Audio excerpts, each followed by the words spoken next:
రెండేళ్లలో విద్యుత్ ఛార్జీలు పెంచలేదు, తగ్గించాం అంటున్నారు రవికుమారు.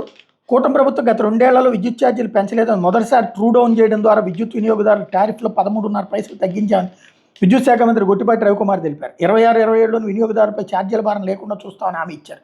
విద్యుత్ రంగంలో కూటమి ప్రభుత్వం రెండేళ్లలో సాధించిన ప్రగతిని వేదికను మంత్రి గొట్టిపాటి రవికుమార్ ఆ శాఖ ప్రత్యేక ప్రధాన కార్యదర్శి విజయానంద్తో కలిసి సచివాలయంలో బుధవారం విడుదల చేశారు.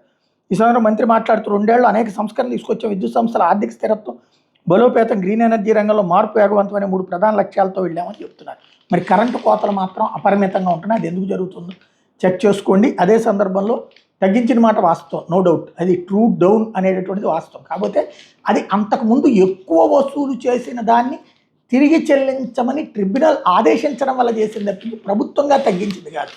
అది ఎప్పుడు తగ్గిస్తారో ప్రభుత్వంగా సొంతగా కూడా తగ్గించగలిగితే అప్పుడు బాగుంటుంది. అప్పుడు చెప్పినా కూడా ఉపయోగం ఉంటుంది.